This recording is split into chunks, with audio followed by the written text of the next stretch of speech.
ਸਵਾਗਤ। ਮੈਂ ਹਰਜਿੰਦਰ ਸਿੰਘ ਰੰਧਾਵਾ, ਤੁਸੀਂ ਦੇਖ ਰਹੇ ਹੋ ਪੰਜਾਬ ਟੈਲੀਵਿਜ਼ਨ ਔਰ ਮੇਰੇ ਨਾਲ ਨੇ senior journalist Manpreet Randhawa. Manpreet ji welcome, ਜੀ ਆਇਆਂ। ਬਹੁਤ ਬਹੁਤ ਸ਼ੁਕਰੀਆ ਤੁਹਾਡਾ ਰੰਧਾਵਾ ਜੀ। ਮਨਪ੍ਰੀਤ ਜੀ, ਕੋਈ ਸਿਆਣੇ ਦੀ ਦੱਸ ਪਾਓ, ਕੋਈ ਧਾਗਾ ਤਵੀਤ ਕਰਾਈਏ। ਪੰਜਾਬ ਦੇ ਮਿਨਿਸਟਰ ਇੱਕ ਇੱਕ ਕਰਕੇ ਪੰਗੇ ਚਾਈ ਜਾਂਦੇ ਆ। 4.5 ਸਾਲ ਸੁੱਖ ਸੁੱਖਾਂ ਦੇ ਲੰਘ ਗਏ, ਆ ਮਗਰਲੇ 6 ਮਹੀਨੇ ਲੰਘਣ ਦਾ ਨਾਂ ਨਹੀਂ ਲੈਣ ਡੇ।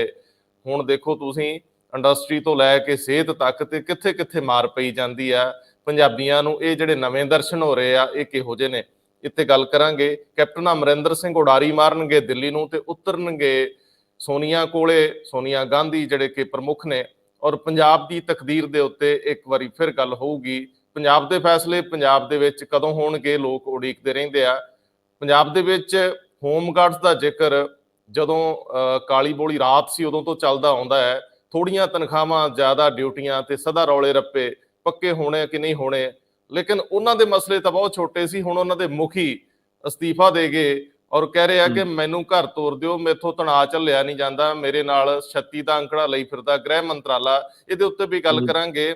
ਸਿੱਧੂ ਸਾਹਿਬ ਵੀ ਸਮਾਂ ਮੰਗ ਰਹੇ ਆ ਸੋਨੀਆ ਗਾਂਧੀ ਕੋਲੋਂ। ਪੰਜਾਬ ਦੀ ਰਾਜਨੀਤੀ ਦੇ ਵਿੱਚ ਚੱਕ-ਥਲ ਭਾਰੀ ਆ। ਮੈਂ ਤੁਹਾਡੇ ਤੋਂ ਇਹ ਜਾਣਨਾ ਚਾਹੂੰਗਾ ਕਿ ਜੇ ਹੁਣ ਮੋਹਾਲੀ ਵਾਲੀ ਜ਼ਮੀਨ, ਜਿਹੜੀ ਜ਼ਮੀਨ JCT ਨੂੰ ਦਿੱਤੀ ਸੀ, ਉਹਦੀ ਲੀਜ਼ ਡੀਡ ਰੱਦ ਹੋਣ ਲੱਗੀ ਆ। ਜਿਨ੍ਹਾਂ ਨੇ ਕੀਤੀ ਸੀ ਉਹ ਵੀ ਕਦੇ ਕਟਹਿਰੇ ਚ ਆਉਣਗੇ। ਜਿਹੜੇ ਜ਼ਿੰਮੇਵਾਰ ਸੀਗੇ 125 ਕਰੋੜ ਦੀ ਕੱਸ ਕੇ ਵੱਜੀ ਚਪੇੜ ਦਾ ਜ਼ਿਕਰ ਅਤੁਲ ਨੰਦਾ ਕਰਦੇ ਆ, ਉਹਨਾਂ ਦੀ ਰਿਪੋਰਟ ਤੇ ਰੱਦ ਹੋਣ ਲੱਗੀ। ਉਹ ਕਿਹੜੇ ਬੰਦੇ ਸੀ ਜਿਹੜੇ ਇੰਨਾ ਕੁਝ ਕਰ ਗਏ, ਪਤਾ ਹੀ ਨਹੀਂ ਲੱਗਿਆ। ਤੇ ਦੂਜੇ ਬੰਨੇ ਜਿਹੜੀ ਪੰਚਾਇਤ ਵਿਭਾਗ ਦੀ ਜ਼ਮੀਨ ਸਿਹਤ ਮੰਤਰੀ ਸਾਹਿਬ ਦੇ ਟਰਸਟ ਨੂੰ ਗਈ, ਕਹਿੰਦੇ ਜੀ ਗਊਸ਼ਾਲਾ ਦੇ ਨਾਲ ਨਾਲ ਉੱਥੇ ਕਾਫੀ ਕੁਝ ਰੰਗੀਨ ਵੀ ਬਣਾਉਣ ਲੱਗੇ ਸੀ ਕਿ ਲੋਕਾਂ ਦੀ ਸਹੂਲਤ ਹੋ ਜੇ। ਕਿਹਾ ਤਾਂ ਇਹ ਜਾ ਰਿਹਾ। ਤੇ ਇਹ ਸਾਰੇ ਮਸਲਿਆਂ ਨੂੰ ਕਿੱਦਾਂ ਲੈਂਦੇ ਹੋ? ਰੰਧਾਵਾ ਜੀ, ਪਹਿਲਾਂ ਤਾਂ ਸ਼ੁਰੂਆਤ ਆ, ਤੁਹਾਡੀ ਗੱਲ ਬਿਲਕੁਲ ਠੀਕ ਆ। ਆਪਾਂ ਆਪਣੇ ਦੇਖਣ ਵਾਲਿਆਂ ਨੂੰ, ਜਿਹੜੇ ਸਾਡੇ ਦਰਸ਼ਕ, ਉਹਨਾਂ ਨੂੰ ਇੱਕ ਵਾਰ ਗੱਲ ਸਾਫ਼ ਕਰ ਦਈਏ ਕਿ ਸਾਡਾ ਵਿਅੰਗਾਤਮਕ ਢੰਗ ਆ ਗੱਲ ਕਹਿਣ ਦਾ, ਧਾਗੇ ਤਵੀਤਾਂ ਦਾ। ਅਸੀਂ ਕਿਸੇ ਤਰ੍ਹਾਂ ਦਾ ਯਕੀਨ ਨਹੀਂ ਕਰਦੇ ਇਹਨਾਂ ਵਹਿਮਾਂ ਭਰਮਾਂ 'ਚ। ਗੱਲ ਤੁਹਾਡੀ ਠੀਕ ਹੈ, ਮੈਨੂੰ ਤੁਹਾਡਾ ਵਿਅੰਗ ਬਿਲਕੁਲ ਸਮਝ ਆਉਂਦਾ ਕਿ ਕੁਛ ਨਾ ਕੁਛ ਹੋਵੇ ਤਾਂ ਕਿ ਇਹ ਲੋਕ ਸਿੱਧੇ ਰਾਹ ਪੈਣ, ਕੁਰਾਹੇ ਪੈ ਗਏ ਸੀ ਇਹ। ਤੇ ਕਿਉਂਕਿ 4.5 ਸਾਲ ਇਹਨਾਂ ਨੇ ਆਰਾਮ ਨਾਲ ਕੱਟਿਆ, ਤੇ ਹੁਣ ਜਦੋਂ ਇਹਨਾਂ ਦੀਆਂ ਜਿਹੜੀਆਂ ਪਰਤਾਂ ਖੁੱਲਣ ਲੱਗੀਆਂ, ਜਦੋਂ ਇਹਨਾਂ ਦੇ ਪੋਥੜੇ ਫੁੱਲਣ ਜਾਣ ਲੱਗੇ, ਤੇ ਫਿਰ ਇਹ ਸਾਰਾ ਕੁਝ ਨਿਕਲਿਆ। ਗੱਲ ਕਰਦੇ ਆ ਪਹਿਲਾਂ ਬਲਬੀਰ ਸਿੰਘ ਸਿੱਧੂ ਹੁਣਾਂ ਦੀ, ਬਾਕੀ ਤਾਂ ਆਪਾਂ ਬਾਅਦ ਚ ਗੱਲ ਕਰ ਹੀ ਲਵਾਂਗੇ। ਜਿਸ ਤਰ੍ਹਾਂ ਤੁਸੀਂ ਗੱਲ ਕੀਤੀ, ਇਹਨਾਂ ਨੇ 10 ਏਕੜ ਜ਼ਮੀਨ ਲਿੱਤੀ, ਪੰਚਾਇਤਾਂ ਦੀ ਇਹਨਾਂ ਨੇ ਜ਼ਮੀਨ ਖਰੀਦੀ, ਤੇ 10 ਏਕੜ ਤੁਸੀਂ ਦੇਖੋ ਕਿ ਹਰ ਏਕੜ ਇਹਨਾਂ ਨੂੰ 1 ਏਕੜ 25,000 ਰੁਪਏ ਚ ਮਿਲਿਆ। ਮੈਨੂੰ ਨਹੀਂ ਲੱਗਦਾ ਕਿਤੇ ਵੀ ਕੋਈ 25,000 ਏਕੜ ਦੀ ਜ਼ਮੀਨ ਕਿਸੇ ਨੂੰ ਦਿੰਦਾ, ਲੇਕਿਨ ਪੰਚਾਇਤਾਂ ਲੀਜ਼ ਤੇ ਖਰੀਦੀ ਨਹੀਂ, ਕਿਰਾਏ ਤੇ ਲੀਜ਼ ਤੇ ਲਈ ਜੀ। ਲੀਜ਼ ਤੇ ਲਿੱਤੀ ਹੈ 33 ਸਾਲਾਂ ਦੀ। 33 ਸਾਲਾਂ ਦੀ ਲੀਜ਼ ਆ, ਬਿਲਕੁਲ ਤੁਹਾਡੀ ਗੱਲ ਠੀਕ ਹੈ। 33 ਸਾਲਾਂ ਦੀ ਲੀਜ਼ ਤੇ ਲਿੱਤੀ ਹੈ। ਤੇ ਕਹਿੰਦੇ ਕੀ ਹੈ ਕਿ ਅਸੀਂ ਇੱਥੇ ਗਊਸ਼ਾਲਾ ਬਣਾਉਣੀ ਹੈ, ਤੇ ਗਊਸ਼ਾਲਾ ਦੇ ਵਿੱਚ ਕਿਉਂ ਤਾਂ ਬਣਾਉਣੀ ਹੈ ਕਿਉਂਕਿ ਜਿਹੜਾ ਅਵਾਰਾ ਪਸ਼ੂ ਨੇ ਉਹ ਸੜਕਾਂ ਤੇ ਤੁਰੇ ਫਿਰਦੇ ਨੇ, ਤੇ ਉਹਦੇ ਕਰਕੇ ਐਕਸੀਡੈਂਟ ਬੜੇ ਹੁੰਦੇ ਆ, ਤੇ ਉਹਦੇ ਕਰਕੇ ਅਸੀਂ ਲੋਕਾਂ ਨੂੰ ਬਚਾਉਣਾ, ਤੇ ਇਸ ਕਰਕੇ ਅਸੀਂ ਗਊਸ਼ਾਲਾ ਬਣਾਉਣੀ ਆ। ਬਾਲ ਗੋਪਾਲ ਗਊ ਬਸੇਰਾ ਵੈਲਫੇਅਰ ਸੁਸਾਇਟੀ ਬਣਾਉਂਦੇ ਨੇ, ਇੱਕ ਤਰ੍ਹਾਂ ਦੀ NGO ਹੈ। NGO ਦੇ ਇਹ ਆਪ ਪ੍ਰਧਾਨ ਹੁੰਦੇ ਆ, ਬਲਬੀਰ ਸਿੰਘ ਸਿੱਧੂ। ਇਹਨਾਂ ਦੇ ਨਾਲ ਜਿਹੜੇ ਜਨਰਲ ਸੈਕਟਰੀ ਨੇ ਨਰੇਸ਼ ਕਾਂਸਲ, ਉਹ ਜਨਰਲ ਸੈਕਟਰੀ ਨੇ। ਮਤਾ ਪਾਸ ਕਰਦੇ ਨੇ ਅਕਤੂਬਰ ਦੇ ਮਹੀਨੇ 'ਚ। ਰੰਧਾਵਾ ਜੀ, ਇਹ ਦੇਖੋ, ਮਤਾ ਪਾਸ ਹੁੰਦਾ, ਤੇ ਮਤਾ ਪਾਸ ਦੇ ਵਿੱਚ ਇਹ ਕਿਹਾ ਜਾਂਦਾ, ਅੱਜ ਕੁਝ ਬੜੇ ਪ੍ਰੋਮੀਨੈਂਟ ਅਖਬਾਰਾਂ ਨੇ ਉਹ ਖਬਰ ਵੀ ਛਾਇਆ ਕੀਤੀ ਆ, ਉਹ 'ਚ ਕਿਹਾ ਜਾਂਦਾ ਕਿ ਅਸੀਂ ਇੱਥੇ ਬੈਂਕੁਏਟ ਹਾਲ ਬਣਾਉਣਾ। ਅਕਤੂਬਰ ਦੇ ਪਿਛਲੇ ਸਾਲ ਅਕਤੂਬਰ ਦੇ ਮਹੀਨੇ ਦੇ ਵਿੱਚ ਬੈਂਕੁਏਟ ਹਾਲ ਬਣਾਉਣਾ, ਤੇ ਨਾਲ ਬਣਾਉਣਾ ਇੱਕ ਮੰਦਿਰ। ਮੈਂ ਇਹ ਦੱਸ ਦੇਣਾ ਚਾਹੁੰਦਾ ਕਿ ਜਿਹੜੀ ਪੰਜਾਬ ਕਾਮਨਸ ਲੈਂਡ ਇੱਕ ਐਕਟ ਹੈ, ਰੈਗੂਲੇਸ਼ਨ ਐਕਟ 1961 ਦਾ, ਉਹਦੇ ਵਿੱਚ ਕਿਤੇ ਵੀ ਜਦੋਂ ਤੁਸੀਂ ਪੰਚਾਇਤਾਂ ਦੀ ਲੈਂਡ ਲੈਂਦੇ ਹੋ ਜਾਂ ਉਹਨਾਂ ਦੀਆਂ ਜ਼ਮੀਨਾਂ ਲੈਂਦੇ ਹੋ, ਕਿਤੇ ਵੀ ਇਹ ਗੱਲ ਨਹੀਂ ਹੈ ਕਿ ਤੁਸੀਂ ਕੋਈ ਮੰਦਿਰ ਬਣਾ ਸਕਦੇ ਹੋ ਜਾਂ ਕਿਸੇ ਤਰ੍ਹਾਂ ਦਾ ਬੈਂਕੁਏਟ ਹਾਲ ਬਣਾ ਸਕਦੇ ਹੋ। ਨਰੇਸ਼ ਕਾਂਸਲ ਆ ਜਿਹੜੇ ਜਨਰਲ ਸੈਕਟਰੀ ਨੇ ਇਸ NGO ਦੇ, ਜਿਹੜੀ ਆਪਾਂ ਵੈਲਫੇਅਰ ਸੁਸਾਇਟੀ ਦੀ ਗੱਲ ਕੀਤੀ ਹੈ ਹੁਣੇ, ਉਹਨਾਂ ਦਾ ਕਹਿਣਾ ਕਿ ਜੀ ਅਸੀਂ ਤਾਂ ਬਣਾ ਰਹੇ ਸੀ ਬੈਂਕੁਏਟ ਹਾਲ ਤਾਂ ਕਿ ਗਰੀਬਾਂ ਨੂੰ ਉੱਥੇ ਲਿਆ ਕੇ ਉਹਨਾਂ ਨੂੰ ਕਿਸੇ ਨਾ ਕਿਸੇ ਤਰ੍ਹਾਂ ਦੀ ਮਦਦ ਦਿੱਤੀ ਜਾ ਸਕੇ, ਉਹਨਾਂ ਲਈ ਬਣਾ ਰਹੇ ਸੀ। ਹੁਣ ਤੁਸੀਂ ਦੇਖੋ ਕਿ ਉੱਥੋਂ ਦੇ ਸਰਪੰਚ ਨੇ ਬਲੌਂਗੀ ਪਿੰਡ ਦੇ ਆ, ਬਲੌਂਗੀ ਪਿੰਡ ਦੇ ਸਰਪੰਚ ਨੇ ਬਹਾਦਰ ਸਿੰਘ। ਉਹ ਕਹਿੰਦੇ ਜੀ ਸਾਨੂੰ ਤਾਂ ਇਹ ਕਹਿ ਕੇ ਜ਼ਮੀਨ ਲਿੱਤੀ ਸੀ ਕਿ ਅਸੀਂ ਇੱਥੇ ਗਊਸ਼ਾਲਾ ਬਣਾਉਣੀ ਹੈ, ਸਾਨੂੰ ਨਹੀਂ ਪਤਾ ਇੱਥੇ ਕੋਈ ਬੈਂਕਟ ਹਾਲ ਬਣਨਾ ਜਾਂ ਮੰਦਿਰ ਬਣਨਾ। ਸੋ ਮੇਰਾ ਕਹਿਣ ਦਾ ਮਤਲਬ, ਇਹ ਸਾਰੇ ਦੁਬਾਰਾ ਸਵਾਲਾਂ ਦੇ ਘੇਰੇ 'ਚ ਆ ਗਏ ਨੇ। ਇਸ ਕਰਕੇ ਆਉਣ ਵਾਲੇ ਦਿਨਾਂ ਦੇ ਵਿੱਚ ਇਹਨਾਂ ਨੂੰ ਹਰ ਤਰ੍ਹਾਂ ਦੇ ਜਵਾਬ ਜਿਹੜੇ ਆ ਉਹ ਦੇਣੇ ਪੈਣੇ ਆ। ਇਹ ਤਾਂ ਹੋਗੀ ਬਲਬੀਰ ਸਿੰਘ ਸਿੱਧੂ ਵਾਲੀ। ਅਗਲੀ ਗੱਲ ਆਪਾਂ ਇਹਦੇ 'ਚ ਸਰ, ਇਹਦੇ 'ਚ ਇੱਕ ਛੋਟਾ ਜਿਹਾ ਸਵਾਲ ਆ ਕਿ 1 ਸਾਲ ਲਈ ਠੇਕੇ ਤੇ ਦੇਣ ਲਈ ਵੀ ਉੱਥੇ ਪੂਰੀ ਦੀ ਪੂਰੀ ਢਾਣੀ ਜੁੜਦੀ ਆ। BDPO ਆਉਂਦਾ ਹੁੰਦਾ ਪੰਚਾਇਤ ਸੈਕਟਰੀ ਦੇ ਨਾਲ, ਤੇ ਪਿੰਡ 'ਚ ਬੋਲੀ ਹੁੰਦੀ ਆ। ਲੇਕਿਨ 7 ਸਾਲਾਂ ਲਈ ਦੇਣ ਲਈ ਸ਼ਾਇਦ ਡਾਇਰੈਕਟਰ ਤੱਕ ਦੀਆਂ ਪਾਵਰਸ ਹੈ ਜਾਂ ਡੀਡੀਪੀਓ ਕੋ ਹੋਣਗੀਆਂ। ਜਦੋਂ 33 ਦੀ ਹੁੰਦੀ ਆ, ਕੁਦਰਤੀ ਤੌਰ ਤੇ ਮੰਤਰੀ ਵਿਭਾਗ ਦਾ ਜਾਂ ਮੁੱਖ ਮੰਤਰੀ ਤੱਕ ਫਾਈਲ ਗਈ ਹੋਊਗੀ। ਵੇਖੋ ਨਾ ਕਿੱਦਾਂ ਹੱਥੋਂ ਹੱਥੀ ਨਿਕਲ ਜਾਂਦੀਆਂ ਫਾਈਲਾਂ। ਸਾਡੀ ਤਾਂ ਕੋਈ ਤੋਰਦਾ ਹੀ ਨਹੀਂਗਾ। ਆ ਮੈਨੂੰ ਕੱਲ ਜੀ ਜੀ ਭਾਸਕਰ ਸਾਹਿਬ ਕਹਿੰਦੇ ਸੀ ਸਾਡੀਆਂ ਫਸੀਆਂ ਫਾਈਲਾਂ ਕੋਈ ਨਹੀਂ ਕੱਢਦਾ। ਮੈਂ ਕਿਹਾ ਕੋਈ ਨਹੀਂ, ਤੁਹਾਨੂੰ ਮੰਤਰੀ ਬਣਾਵਾਂਗੇ, ਫਿਰ ਨਿਕਲ ਜਾਇਆ ਕਰਨਗੀਆਂ। ਕੀ ਕਹਿੰਦੇ ਹੋ? ਬਿਲਕੁਲ ਠੀਕ ਗੱਲ ਆ। ਔਰ ਤੁਸੀਂ ਦੇਖੋ ਇਹ ਫਾਈਲਾਂ ਦਾ ਤੁਰਨਾ, ਫਾਈਲਾਂ ਦਾ ਨਿਕਲਣਾ, ਆਪਾਂ ਉਦੋਂ ਵੀ ਜ਼ਿਕਰ ਕੀਤਾ ਸੀ ਕਿ ਜਦੋਂ ਤੁਸੀਂ ਕਿਸੇ ਖਾਸ ਅਹੁਦੇ ਤੇ ਬੈਠੇ ਹੋ ਨਾ, ਖਾਸ ਤੌਰ ਤੇ ਤੁਸੀਂ ਮੰਤਰੀ ਹੁੰਦੇ ਹੋ, ਤੇ ਤੁਹਾਡੇ ਕੋਲ ਬਹੁਤ ਸਾਰੀਆਂ ਸਹੂਲਤਾਂ ਹੁੰਦੀਆਂ, ਬਹੁਤ ਸਾਰੀਆਂ ਤੁਹਾਡੇ ਕੋਲ ਪ੍ਰਿਵਿਲੇਜਸ ਹੁੰਦੀਆਂ। ਉਹਨਾਂ ਪ੍ਰਿਵਿਲੇਜਸ ਨੂੰ ਲੈ ਕੇ, ਕਿਉਂਕਿ ਤੁਸੀਂ ਸਰਕਾਰੀ ਦਰਬਾਰੇ ਮੰਤਰੀ ਹੁੰਦੇ ਹੋ, ਕਈ ਕੰਮ ਤੁਹਾਡੇ ਜਿਹੜੇ ਤੁਰ ਪੈਂਦੇ ਤੇ ਆਮ ਲੋਕਾਂ ਦੀਆਂ ਫਾਈਲਾਂ ਤੁਰਦੀਆਂ ਨਹੀਂ। ਤੇ ਰੰਧਾਵਾ ਜੀ, ਆਪਾਂ ਇੱਥੇ ਇਹ ਵੀ ਨਾ ਭੁੱਲੀਏ ਕਿ ਇਹੀ ਸਿੱਧੂ ਸਾਹਿਬ, ਬਲਬੀਰ ਸਿੰਘ ਸਿੱਧੂ, ਜਿਹੜੇ ਹੈਲਥ ਮਿਨਿਸਟਰ ਨੇ, ਇਹ ਜਦੋਂ ਫਤਿਹ ਕਿਟਸ ਆਈਆਂ ਸੀ ਆਪਣੀਆਂ, ਉਦੋਂ ਵੀ ਇਹਨਾਂ ਤੇ ਬੜੇ ਸਵਾਲ ਖੜੇ ਹੋਏ ਸੀ।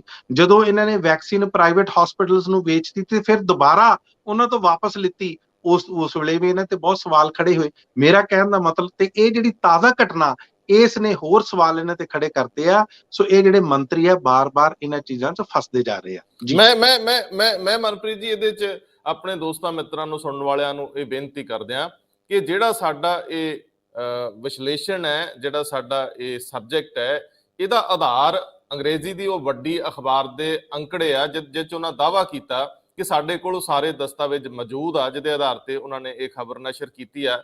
ਜਿਹੜਾ ਉਹਨਾਂ ਨੇ ਰੈਜ਼ੋਲੂਸ਼ਨ ਪਾਇਆ ਆਪਣੀ ਸੁਸਾਇਟੀ ਦਾ ਜਾਂ ਬਾਕੀ ਸਾਰੇ। ਦੂਜੇ ਬੰਨੇ ਜਿਹੜੀ ਮਨਪ੍ਰੀਤ ਜੀ ਗੱਲ ਕਰ ਰਿਹਾ ਕਿੱਟਾਂ ਦੀ ਜਾਂ ਬਾਕੀ, ਜਿਹਦੇ 'ਚ ਫੈਸਲੇ ਹੋਏ ਵਿਭਾਗ ਵੱਲੋਂ ਪ੍ਰਾਈਵੇਟ ਹਸਪੀਟਲਸ ਨੂੰ ਵੈਕਸੀਨ ਦੇਣ ਦਾ, ਉਹ ਵੀ ਸਮੇਂ-ਸਮੇਂ ਤੇ ਅਖਬਾਰਾਂ ਨੇ ਨਸ਼ਰ ਕੀਤੇ ਆ ਔਰ ਉਹ ਸਟੋਰੀਜ਼ ਚੱਲਦੀਆਂ ਰਹੀਆਂ। ਲੇਕਿਨ ਮੈਂ ਇਸ ਤੋਂ ਅੱਗੇ ਜਾਵਾਂ, ਅਤੁਲ ਨੰਦਾ ਪਹਿਲੀ ਵਾਰੀ 5-6 ਕਾਲਮ ਦੀ ਅੰਗਰੇਜ਼ੀ ਦੀ ਅਖਬਾਰ ਦੇ ਵਿੱਚ ਏਦਾਂ ਸੱਜੇ ਹੋਏ ਦਿਸਦੇ ਆ ਹਫ਼ਤਾ 10 ਦਿਨ ਪਹਿਲਾਂ, ਤੇ ਉਹ ਅਖਬਾਰ ਦੀ ਸੁਰਖੀ ਤੋਂ ਬਾਅਦ ਪੂਰੀ ਸਟੇਟ ਹਰਕਤ 'ਚ ਆ ਜਾਂਦੀ ਆ।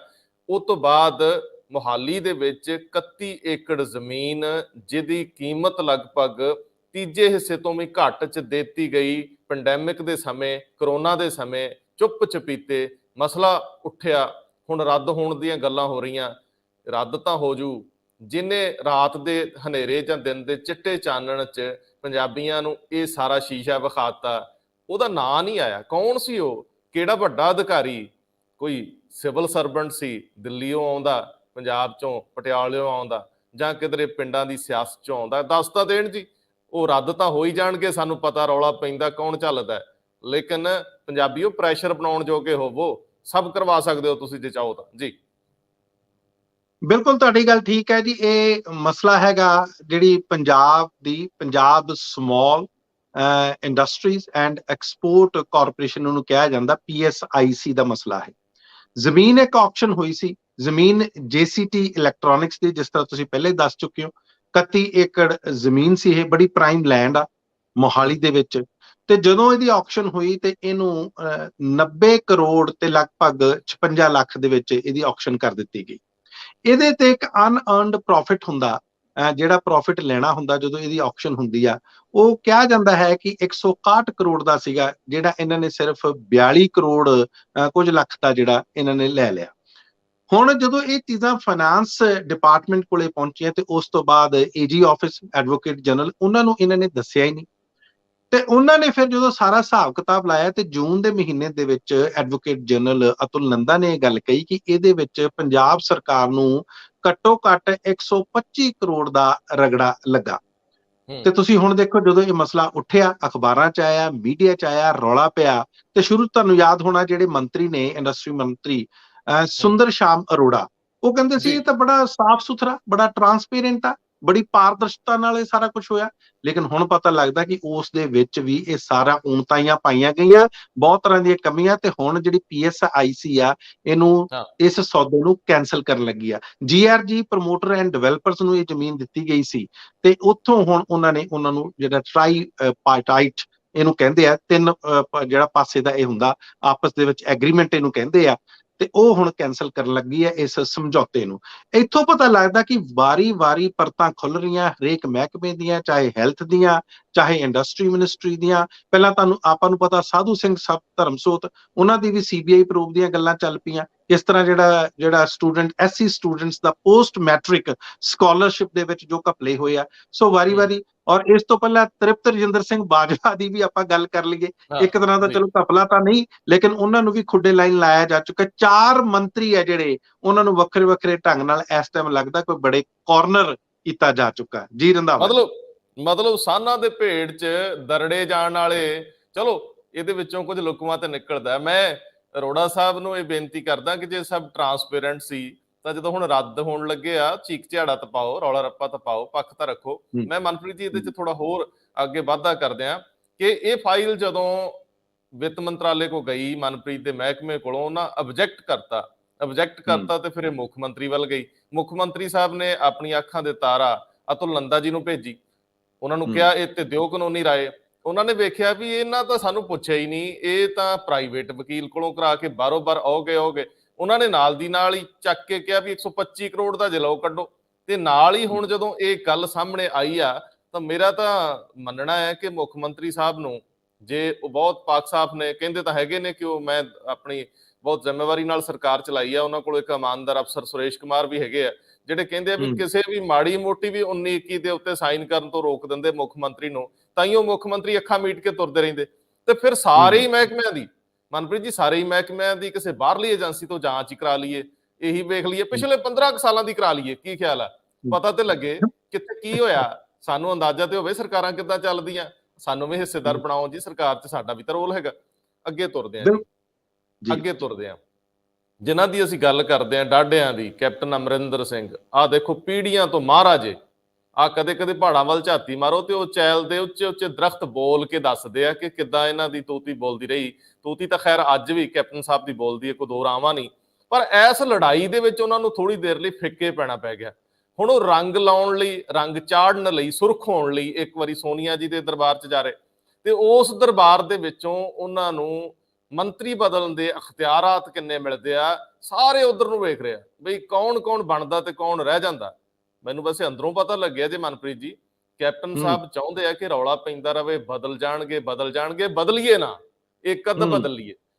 ਰਾਣਾ KP ਮਿਨਿਸਟਰ ਬਣ ਜਾਣਗੇ, ਲੇਕਿਨ ਮੈਨੂੰ ਇਹ ਵੀ ਪਤਾ ਲੱਗਿਆ ਕਿ ਉਹਨਾਂ ਨੇ ਵੀ ਕੈਪਟਨ ਸਾਹਿਬ ਨੂੰ ਕਿਹਾ ਕਿ ਹੁਣ 4 ਮਹੀਨੇ ਲਈ ਬਣ ਕੇ ਕੀ ਕਰਨਾ ਹੈ, ਜੇ ਬਣਾਉਣਾ, ਜੇ ਕੋਈ ਜ਼ਿੰਮੇਵਾਰੀ ਦੇਣੀ ਹੈ ਤੇ ਚਲੋ ਮੈਂ ਨਾ ਨਹੀਂ ਕਰਦਾ, ਪਰ 4 ਮਹੀਨਿਆਂ 'ਚ ਮੈਂ ਕੀ ਕਿਸੇ ਮਹਿਕਮੇ 'ਚ ਬਦਲ ਦੇਣਾ, ਸਮਝਦਿਆਂ ਹੀ ਸਮਾਂ ਲੱਗ ਜਾਂਦਾ। ਸੁਹਿਰਦ ਬੰਦੇ ਨੇ, ਲੇਕਿਨ ਸੁਣਿਆ ਹੈ ਕਿ 2 ਮਿਨਿਸਟਰ ਐਂਟਰ ਹੋ ਸਕਦੇ ਆ, ਇੱਕ ਅੱਧ ਬਾਹਰ ਜਾ ਸਕਦਾ। ਖੈਰ ਅੱਜ ਪਤਾ ਲੱਗੂਗਾ ਕੀ ਕਹਿੰਦੇ ਹੋ। ਕੈਪਟਨ ਸਾਹਿਬ ਦਾ ਉੱਥੇ ਜਾਣਾ ਤੇ ਸਿੱਧੂ ਕਿਆਂ ਵੱਲੋਂ ਵੀ ਟਾਈਮ ਮੰਗ ਲਿਆ ਜਾਣਾ, ਇਹਦਾ ਮਤਲਬ ਦੌੜ ਲੱਗਦੀ ਰਹੂਗੀ ਬਰਾਬਰ ਦੀ, ਭੱਜਦਿਆਂ ਨੂੰ ਵਾਹਣ ਇੱਕੋ ਜਿਹੇ ਹੋਣਗੇ।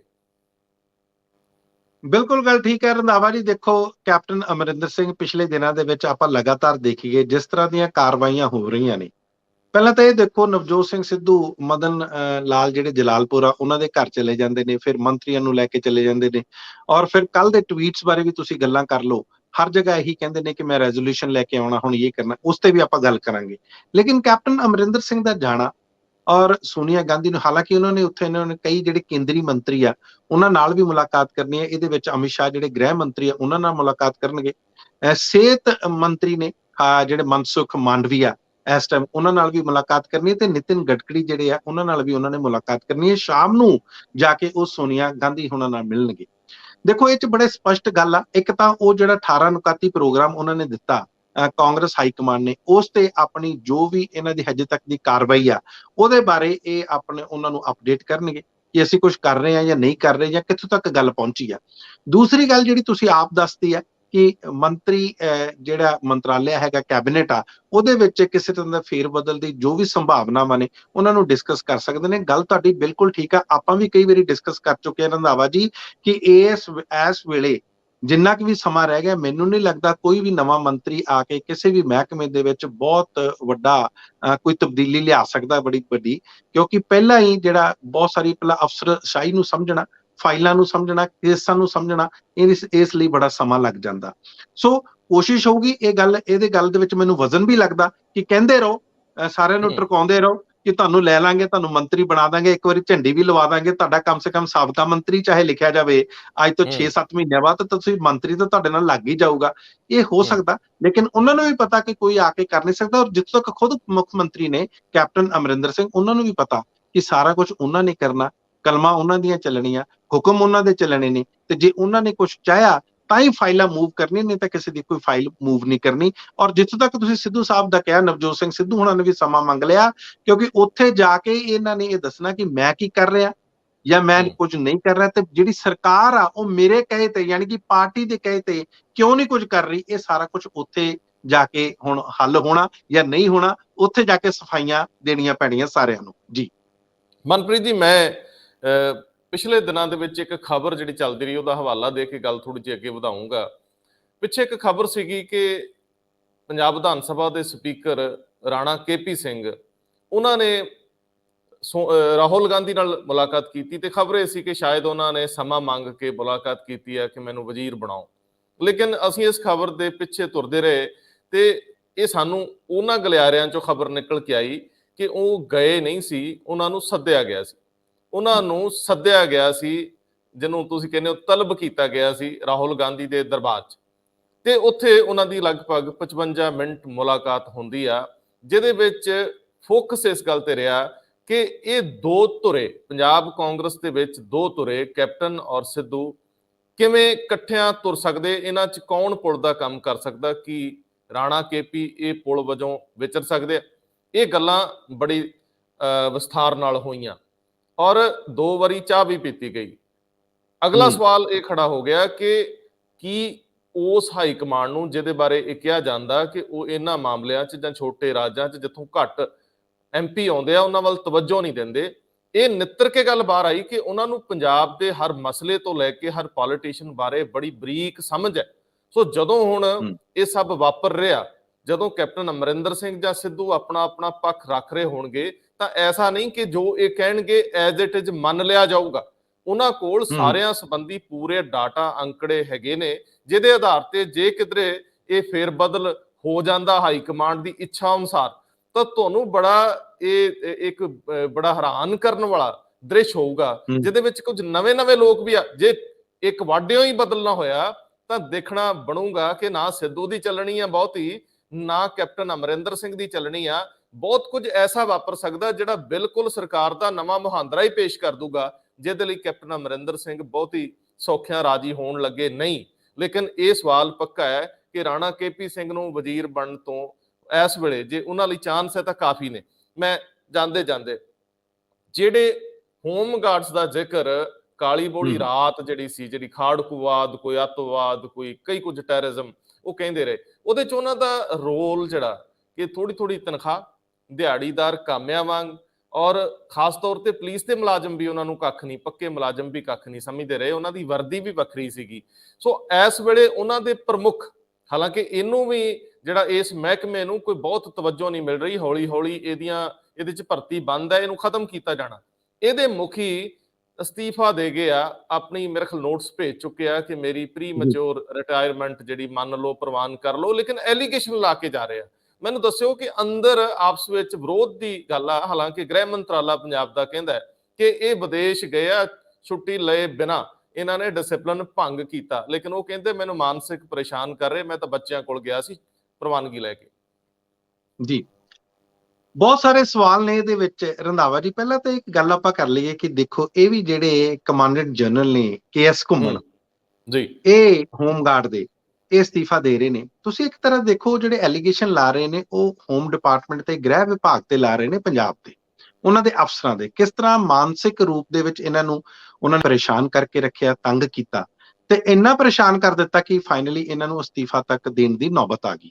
ਗੱਲ ਮੈਂ ਤੁਹਾਨੂੰ ਇਹ ਦੱਸਣਾ ਚਾਹੁੰਦਾ ਕਿ ਜਿਹੜੀ ਬਿਊਰੋਕ੍ਰੇਸੀ ਹੈ, ਵੈਸੇ ਵੀ ਪੰਜਾਬ ਦੀ, ਮੈਂ ਇੱਕ ਲੇਖ ਪੜ੍ਹ ਰਿਹਾ ਸੀ ਕਿਸੇ ਦਿਨ, ਆਪਾਂ ਇਸ ਤੇ ਵੀ ਚਰਚਾ ਕਰਾਂਗੇ ਕਿ ਜਿਹੜੀ ਪੰਜਾਬ ਦੀ ਬਿਊਰੋਕ੍ਰੇਸੀ ਪੂਰੇ ਭਾਰਤ ਦੇ ਵਿੱਚ ਜੇ ਬਾਕੀ ਸਟੇਟਸ ਦੇ ਨਾਲ ਕੰਪੈਰੀਜ਼ਨ ਕਰੀਏ ਤੇ ਕੋਈ ਮੈਨੂੰ ਬਹੁਤ ਜ਼ਿਆਦਾ ਜਿਹੜੀ ਆ ਇਹ ਵਧੀਆ ਬਿਊਰੋਕ੍ਰੇਸੀ ਜਾਂ ਉਸ ਕੰਪੀਟੈਂਸ ਦੀ ਬਿਊਰੋਕ੍ਰੇਸੀ ਨਹੀਂ ਲੱਗਦੀ। ਆਮ ਤੌਰ ਤੇ ਹੋਣਗੇ, ਹੈਗੇ ਆ, ਇਹ 'ਚ ਕੋਈ ਸ਼ੱਕ ਨਹੀਂ ਹੈ ਕਿ ਕੁਝ ਜਿਹੜੇ ਅਫਸਰ ਆ ਉਹ ਬਹੁਤ ਕਮਾਲ ਦੇ ਅਫਸਰ ਹੋਣਗੇ, ਉਹਨਾਂ 'ਚ ਕੰਪੀਟੈਂਸ ਵੀ ਬੜੀ ਬੇਮਿਸਾਲ ਹੋਏਗੀ, ਲੇਕਿਨ ਜ਼ਿਆਦਾਤਰ ਜਿਹੜਾ ਓਵਰਆਲ ਜਿਹੜਾ ਇਹਨਾਂ ਦਾ ਅਕਸ ਆ ਉਹ ਵਧੀਆ ਨਹੀਂ ਆ। ਮੈਂ ਥੋੜੀ ਜਿਹੀ ਐਗਜ਼ਾਮਪਲਾਂ ਤੁਹਾਨੂੰ ਦਿੰਦਾ। ਜੇ ਪੁਲਿਸ ਵਿਭਾਗ ਦੀ ਆਪਾਂ ਗੱਲ ਕਰ ਲਈਏ, ਕੱਲ ਹੀ ਆਪਾਂ ਗੱਲ ਕੀਤੀ ਆ, ਨਵਜੋਤ ਸਿੰਘ ਸਿੱਧੂ ਨੇ ਟਵੀਟ ਕੀਤੇ ਆ, ਡਾਕੂਮੈਂਟਸ ਦਿੱਤੇ ਆ। ਜੇ ਤੁਸੀਂ ਦੇਖੋ ਸਾਰੇ ਪੁਰਾਣੇ ਡਾਕੂਮੈਂਟਸ ਨੇ। ਨਰਿੰਜਨ ਸਿੰਘ ਹੋਣਾ ਦੇ ਜਿਹੜੇ ਈਡੀ ਵਾਲੇ ਸੀਗੇ, ਉਹੀ ਡਾਕੂਮੈਂਟਸ ਜਿਹੜੇ ਪਹਿਲਾਂ ਅਖਬਾਰਾਂ 'ਚ ਆ ਚੁੱਕੇ ਆ, ਬੜੀ ਵਾਰੀ ਆ ਚੁੱਕੇ ਆ। ਤੇ ਜੇ ਹਰਪ੍ਰੀਤ ਸਿੰਘ ਸਿੱਧੂ ਹੋਣਾ ਨੇ ਕੋਈ ਉਹਦੇ ਵਿੱਚ ਕਾਰਵਾਈ ਕੀਤੀ ਹੈ ਜਾਂ ਅੱਗੇ ਉਹਨੂੰ ਲੈ ਕੇ ਗਏ ਨੇ ਉਸ ਜਾਂਚ ਨੂੰ, ਉਹਦਾ ਹਜੇ ਤੱਕ ਸਾਨੂੰ ਨਹੀਂ ਪਤਾ ਲੱਗਾ। ਉਹੀ ਨਾ ਪਹਿਲਾਂ ਸੀ, ਉਹੀ ਨਾ ਹੋਣਾ। ਐਲੀਗੇਸ਼ਨਸ ਪਹਿਲਾਂ ਵੀ ਲੱਗਦੇ ਸੀ, ਐਲੀਗੇਸ਼ਨਸ ਹੁਣ ਵੀ ਲੱਗਦੀਆਂ। ਅੱਗੇ ਆ ਜਾਓ, ਆਪਾਂ ਪਿਛਲੇ ਦਿਨਾਂ 'ਚ ਪਾਵਰ ਪਰਚੇਜ਼ ਐਗਰੀਮੈਂਟਸ ਦੀ ਗੱਲ ਕੀਤੀ। ਉਹ ਅਧਿਕਾਰੀਆਂ ਨੇ ਜਿਨ੍ਹਾਂ ਨੇ ਉਹ ਸਮਝੌਤੇ ਸਾਈਨ ਕੀਤੇ, ਹੈਲਪ ਕੀਤੀ, ਪਾਲਿਸੀਆਂ ਬਣਾਈਆਂ, ਉਹਦੇ ਵਿੱਚ ਬੈਠੇ, ਉਹਨਾਂ ਤੇ ਕੀ ਕੋਈ ਕਾਰਵਾਈ ਹੋਊਗੀ? ਕੋਈ ਸਾਨੂੰ ਪਤਾ ਨਹੀਂ। PSIC ਆ ਜਿਹੜਾ JCT ਇਲੈਕਟ੍ਰੋਨਿਕਸ ਦਾ ਜਿਹੜਾ ਮਸਲਾ, ਇਸ ਨੂੰ ਕਿਉਂ ਇੰਨੀ ਥੋੜੇ ਦਰਾਂ ਤੇ ਵੇਚਿਆ, ਥੋੜੇ ਭਾਅ ਤੇ ਵੇਚ ਦਿੱਤਾ ਗਿਆ, ਆਕਸ਼ਨ ਕਰ ਦਿੱਤੀ ਗਈ? ਸਾਨੂੰ ਉਹਨਾਂ ਅਫਸਰਾਂ ਤੇ ਕੀ ਕੋਈ ਕਾਰਵਾਈ ਹੋਊਗੀ? ਸਾਨੂੰ ਨਹੀਂ ਪਤਾ। ਮੇਰਾ ਕਹਿਣ ਦਾ ਭਾਵ ਇਹ ਹੈ ਕਿ ਇਹਨਾਂ ਅਫਸਰਾਂ ਤੇ, ਨੌਕਰਸ਼ਾਹਾਂ ਤੇ, ਜਿਹੜੀ ਬਿਊਰੋਕ੍ਰੇਸੀ ਦੇ ਆਮ ਤੌਰ ਤੇ ਬਚ ਜਾਂਦੇ ਨੇ। ਇਹੀ ਹੁਣ ਆ ਜਾਓ KS ਘੁੰਮਣ ਤੇ। KS ਘੁੰਮਣ ਜਿਹੜੇ ਕਮਾਂਡੈਂਟ ਜਨਰਲ ਨੇ, ਉਹ ਇਹ ਦੋਸ਼ ਲਾ ਰਹੇ ਨੇ ਗ੍ਰਹਿ ਵਿਭਾਗ ਤੇ ਕਿ ਇਹਨਾਂ ਨੇ ਮੇਰੀ ਜਸੂਸੀ ਕੀਤੀ, ਮੇਰੇ ਫੋਨ ਟੈਪਸ ਤੱਕ ਕੀਤੇ ਤੇ ਮੈਨੂੰ ਮਜਬੂਰ ਕਰ ਦਿੱਤਾ ਗਿਆ। ਔਰ ਉਹਨਾਂ ਨੇ ਇਹ ਵੀ ਗੱਲ ਕਹੀ ਆ ਕਿ ਲੱਗਦਾ ਇਸ ਤਰ੍ਹਾਂ ਕਿ ਜਿਹੜਾ ਗ੍ਰਹਿ ਵਿਭਾਗ ਆ ਉਹ ਪੂਰੇ ਹੋਮ ਡਿਪਾਰਟਮੈਂਟ ਨੂੰ ਵਾਈਂਡ ਅਪ ਕਰਨਾ ਚਾਹੁੰਦਾ, ਯਾਨੀ ਕਿ ਇਹਨੂੰ ਬੰਦ ਕਰਨਾ ਚਾਹੁੰਦਾ। ਆਪਾਂ ਨੂੰ ਨਹੀਂ ਭੁੱਲਣਾ ਚਾਹੀਦਾ ਕਿ ਇਹਦੇ ਵਿੱਚ ਇਸ ਟਾਈਮ 12,000 ਦੇ ਕਰੀਬ ਜਿਹੜੇ ਕਰਮੀ ਆ, ਜਿਹੜੇ ਕਰਮਚਾਰੀ ਆ, ਉਹ ਕੰਮ ਕਰਦੇ ਨੇ। ਹਾਲਾਂਕਿ ਤੁਸੀਂ ਦੇਖਿਆ ਹੋਣਾ, ਆਪਾਂ ਨੂੰ ਯਾਦ ਆ ਅੱਤਵਾਦ ਦੇ ਦੌਰਾਨ ਇਹ ਜਿਹੜਾ ਗ੍ਰਹਿ ਇੱਕ ਤਰ੍ਹਾਂ ਦਾ ਵਿਭਾਗ ਕ੍ਰੀਏਟ ਕੀਤਾ ਗਿਆ ਸੀ। ਬਹੁਤ ਸਾਰੇ ਇਹ 'ਚ SPOs ਭਰਤੀ ਕੀਤੇ ਗਏ ਸੀ ਔਰ ਬਹੁਤ ਸਾਰੇ ਲੋਕਾਂ ਨੂੰ ਇਹ 'ਚ ਨੌਕਰੀਆਂ ਵੀ ਮਿਲੀਆਂ ਸੀ, ਜਿਨ੍ਹਾਂ ਨੂੰ ਸਿੱਧੇ ਤੌਰ ਤੇ ਪੰਜਾਬ ਪੁਲਿਸ ਦੇ ਵਿੱਚ ਨਹੀਂ ਸੀ ਲਿਆ ਜਾ ਸਕਦਾ। ਹੁਣ ਜਦੋਂ ਇਹ ਗੱਲਾਂ ਹੋ ਰਹੀਆਂ ਨੇ, ਗ੍ਰਹਿ ਵਿਭਾਗ ਬੈਠ ਕੇ ਉੱਥੇ ਆਪਣੀਆਂ ਰਿਪੋਰਟਾਂ ਤਿਆਰ ਕਰਦਾ ਤੇ ਜਿਹੜੇ ਉੱਥੋਂ ਦੇ ਮੁਖੀ ਨੇ ਕਮਾਂਡੈਂਟ ਜਨਰਲ, ਉਹਨਾਂ ਨੂੰ ਇਸ ਤਰ੍ਹਾਂ ਤੰਗ ਕਰਦਾ, ਤੇ ਆਪਾਂ ਨੂੰ ਸਮਝ ਆਉਣੀ ਚਾਹੀਦੀ ਹੈ ਕਿ ਬੈਠੀ ਜਿਹੜੀ ਆਪਾਂ ਅਕਸਰ ਗੱਲ ਕਰਦੇ ਹਾਂ ਇਸ ਸੈਕਟਰੀਏਟ ਦੇ ਵਿੱਚ, ਮਿਨੀ ਸੈਕਟਰੀਏਟ ਦੇ ਵਿੱਚ ਜਿਹੜੇ ਅਫਸਰ ਬੈਠੇ ਨੇ, ਉਹਨਾਂ ਦੀ ਮਾਨਸਿਕਤਾ ਕਿਸ ਤਰ੍ਹਾਂ ਦੀ ਆ। ਲੋਕਾਂ ਦੇ ਹੱਕ ਵਿੱਚ, ਲੋਕਾਂ ਦੀ ਭਲਾਈ ਦੀ ਗੱਲ ਕਰਨੀ ਹੋਵੇ ਤੇ ਸਾਨੂੰ ਕੋਈ ਇਸ ਤਰ੍ਹਾਂ ਦੀ ਪਾਲਿਸੀਆਂ ਇਹਨਾਂ ਵੱਲੋਂ ਨਜ਼ਰ ਨਹੀਂ ਆਉਂਦੀਆਂ। ਹਾਂ, ਇਹ ਜ਼ਰੂਰ ਕਰਦੇ ਰਹਿੰਦੇ ਨੇ। ਪਾਵਰਕਾਮ ਦਾ ਹੀ ਤੁਸੀਂ ਮਸਲਾ ਦੇਖ ਲਓ। ਅੱਜ 137 ਕਰੋੜ ਬਣ ਗਿਆ, ਜਿਨ੍ਹਾਂ ਨੂੰ 200 ਯੂਨਿਟ ਖਾਸ ਤੌਰ ਤੇ ਜਿਹੜੇ ਦਲਿਤ ਪਰਿਵਾਰਾਂ ਨੂੰ ਦੇਣੇ ਸੀ, ਉਹਦਾ ਬਕਾਇਆ ਪਤਾ ਤੇ ਪਾਵਰਕਾਮ ਨੂੰ ਸਮਝ ਹੀ ਨਹੀਂ ਆ ਰਹੀ। ਉਹਨੂੰ ਵੀ ਤਾਂ ਅਫਸਰ ਹੀ ਚਲਾ ਰਹੇ ਨੇ। CMD ਦੀ ਜਦੋਂ ਆਪਾਂ ਗੱਲ ਕਰਦੇ ਹਾਂ, ਇਹ ਵੇਨੂ ਪ੍ਰਸਾਦ ਜਿਹੜੇ ਨੇ, ਉਹ ਕਹਿੰਦੇ ਜੀ ਮੈਨੂੰ ਪਤਾ ਨਹੀਂ ਲੱਗ ਰਿਹਾ। ਹੁਣ ਪੰਜਾਬ ਸਰਕਾਰ ਨੂੰ ਚਿੱਠੀਆਂ ਲਿਖ ਰਹੇ ਨੇ। ਤੁਸੀਂ ਸਾਰਾ ਕੁਝ ਹਰੇਕ ਮਹਿਕਮੇ ਦਾ ਦੇਖ ਲਓ, ਕਿਤੇ ਨਾ ਕਿਤੇ ਅਫਸਰਾਂ ਨੇ ਉਹਨਾਂ ਦਾ ਸਾਰਿਆਂ ਦਾ ਲਗਭਗ, ਜੇ ਮੈਨੂੰ ਕਹਿਣ ਦੇ ਇਹਦੇ ਵਿੱਚ ਕੋਈ ਕਿਸੇ ਤਰ੍ਹਾਂ ਦੀ ਕੋਈ ਉਹ ਨਹੀਂ ਆ ਰਹੀ ਕਿ ਇਹ ਬਿਲਕੁਲ ਸਤਿਆਨਾਸ਼ ਕਰ ਰੱਖਿਆ। ਜਿੰਨੀ ਦੇਰ ਤੱਕ ਪੰਜਾਬ ਦੀ ਬਿਊਰੋਕ੍ਰੇਸੀ ਆ, ਪੰਜਾਬ ਦੀ ਬਿਊਰੋਕ੍ਰੇਸੀ ਹੋਵੇ, ਪੰਜਾਬ ਦੇ ਅਫਸਰ ਹੋਣ, ਜੇ ਚੰਗੀ ਤਰ੍ਹਾਂ ਵਧੀਆ ਇਮਾਨਦਾਰੀ ਨਾਲ ਕੰਮ ਨਹੀਂ ਕਰਨਗੇ, ਅਸੀਂ ਸਿਰਫ ਜਿਹੜੀ ਤਵੱਕੋ ਆ ਪੋਲੀਟੀਸ਼ੀਅਨਸ ਤੋਂ ਕਰਦੇ ਆ। ਬਿਲਕੁਲ ਉਹਨਾਂ ਨੂੰ ਅਕਾਊਂਟੇਬਲ ਬਣਾਉਣਾ ਚਾਹੀਦਾ, ਉਹਨਾਂ ਨੂੰ ਜਵਾਬਦੇਹ ਬਣਾਉਣਾ ਚਾਹੀਦਾ, ਲੇਕਿਨ ਕਿਤੇ ਨਾ ਕਿਤੇ ਇਹ ਚੋਰ ਮੋਰੀ ਥਾਣੀਓ ਬਚ ਕੇ ਨਿਕਲ ਜਾਂਦੇ ਨੇ। ਨਵੀਂ ਸਰਕਾਰ ਜਦੋਂ ਆਉਣ ਲੱਗਦੀ ਹੈ ਜਾਂ ਜਿਹਨੂੰ ਉਹਨਾਂ ਨੂੰ ਪਤਾ ਲੱਗਦਾ ਕਿ ਹੁਣ ਜਿਹੜੀ ਹਵਾ ਕਿਸੇ ਹੋਰ ਵੱਲ ਚੱਲਣ ਲੱਗ ਗਈ, ਤੇ ਉਧਰ ਨੂੰ ਭੱਜ ਲੈਂਦੇ ਨੇ ਕਿ ਕਦੋਂ ਸਾਨੂੰ ਪੋਸਟਿੰਗਾਂ ਮਿਲ ਜਾਣ। ਆਪ ਜਿਹੜੀਆਂ ਪੁਰਾਣੀਆਂ ਗੱਲਾਂ ਤੇ ਇਸੇ ਕਰਕੇ ਇਹਨਾਂ ਨੇ ਕੋਈ ਫੈਸਲੇ ਨਹੀਂ ਲੈਣੇ ਹੁੰਦੇ। ਜ਼ਿਆਦਾਤਰ ਮਾਮਲੇ ਆ ਜਿਹੜੇ ਤੁਹਾਡੇ ਕੋਰਟਸ ਦੇ ਵਿੱਚ ਪੈਂਡਿੰਗ ਆ। ਸੋ ਇਸ ਕਰਕੇ ਇਹ ਜਿਹੜੇ ਕੇਸ ਘੁੰਮਣ ਵਰਗੇ ਆ, ਜਿਹੜੇ ਸਰਵ ਕਰਨਾ ਚਾਹੁੰਦੇ ਆ, ਸਰਵਿਸ ਕਰਨਾ ਚਾਹੁੰਦੇ ਆ, ਆਪਣੀ ਸੇਵਾਵਾਂ ਦੇਣਾ ਚਾਹੁੰਦੇ ਆ, ਉਹ ਹਤਾਸ਼ ਹੋ ਕੇ ਫਿਰ ਰਿਜ਼ਾਈਨ ਕਰ ਦਿੰਦੇ ਨੇ। ਜੀ ਬਿਲਕੁਲ ਠੀਕ ਹੈ। ਲੇਕਿਨ ਕਈ ਵਾਰੀ ਗੈਰ ਰਸਮੀ ਗੱਲਬਾਤ ਦੇ ਵਿੱਚ ਵੱਡੇ ਅਫਸਰ ਜਿਹੜੇ ਆ, ਬਿਊਰੋਕਰੈਟ ਨੇ, ਚੰਡੀਗੜ੍ਹ ਦੇ ਗਲਿਆਰਿਆਂ 'ਚ ਸੱਤਾ ਦੇ ਆਲੇ ਦੁਆਲੇ ਰਹਿਣ ਵਾਲੇ ਲੋਕ ਵੀ ਇਹ ਦੱਸਦੇ ਆ ਕਿ ਜ਼ਰੂਰੀ ਨਹੀਂ ਕਿ ਹਰ ਜਗ੍ਹਾ ਅਫਸਰ ਹੀ ਗਲਤ ਹੁੰਦਾ ਹੈ। ਅਫਸਰ ਨੂੰ ਇੰਨਾ ਕਨਫਿਊਜ਼ ਕਰ ਦਿੱਤਾ ਜਾਂਦਾ ਨੀਤੀ ਬਣਾਉਣ ਵਾਲਿਆਂ ਵੱਲੋਂ, ਇਹ ਕਰ ਦਿਓ, ਇਹ ਨਹੀਂ ਕਰ ਦਿਓ। ਜਿਵੇਂ ਤੁਸੀਂ ਬਿਜਲੀ ਬੋਰਡ ਦੀ ਗੱਲ ਕਰ ਰਹੇ ਹੋ, ਨਿਗਮ ਦੀ ਗੱਲ ਕਰ ਰਹੇ ਹੋ, ਕਿ ਇਹ ਤਾਂ ਕਹਿਤਾ ਗਿਆ ਕਿ 200 ਯੂਨਿਟ ਫ੍ਰੀ ਦੇ ਦਿਓ, ਉਹਨਾਂ ਨੂੰ ਬਿੱਲ ਭੇਜਣ ਦੀ ਲੋੜ ਨਹੀਂ, ਉਹ ਬਿੱਲ ਸਰਕਾਰ ਨੂੰ ਭੇਜ ਦਿਓ। ਜਦੋਂ ਸਰਕਾਰ ਤੋਂ ਅਗਲਿਆਂ ਨੇ ਪੈਸੇ ਮੰਗੇ ਵੀ 125 ਕਰੋੜ ਜਾਂ 150 ਕਰੋੜ ਦੇ ਦਿਓ, ਸਰਕਾਰ ਕਹਿੰਦੀ ਸਾਡੇ ਤੋਂ ਤਾਂ ਹੈ ਕੱਖ ਨਹੀਂ। ਫਿਰ ਉਹ ਸਾਰੇ ਦਾ ਸਾਰਾ ਭਾਰ ਉਹਨਾਂ ਸੰਸਥਾਵਾਂ ਤੇ ਪੈਂਦਾ। ਜਿਵੇਂ ਬਹੁਤ ਸਾਰੀਆਂ ਕਾਰਪੋਰੇਸ਼ਨਾਂ, ਬਹੁਤ ਸਾਰੇ ਨਿਗਮ ਮਰ ਗਏ ਪੰਜਾਬ ਸਰਕਾਰ ਦੇ ਪਿੱਛੇ। ਲੇਕਿਨ ਜਦੋਂ ਅਸੀਂ ਕੇਸ ਘੁੰਮਣ ਦੀ ਗੱਲ ਕਰਦੇ ਹਾਂ, ਤਾਂ ਮੈਂ ਇਹ ਸਮਝਦਾ ਹਾਂ ਕਿ ਜਿਹੜਾ ਗ੍ਰਹਿ ਮੰਤਰਾਲਾ ਇਹ ਕਹਿ ਰਿਹਾ ਕਿ ਇਹ ਵਿਦੇਸ਼ ਗਏ, ਡਿਸਿਪਲਿਨ ਦੇ ਵਿੱਚ ਇਹਨਾਂ ਨੇ ਛੁੱਟੀ ਪ੍ਰਵਾਨ ਕਰਵਾ ਕੇ ਜਾਣਾ ਸੀ, ਲੇਕਿਨ ਨਹੀਂ ਗਏ। ਉਹ ਇਮੀਗ੍ਰੇਸ਼ਨ ਤੋਂ ਇਹਨਾਂ ਦਾ ਰੈਕਡ ਮੰਗ ਰਹੇ ਆ ਕਿ ਕਿੱਥੇ ਕਦੋਂ ਗਏ।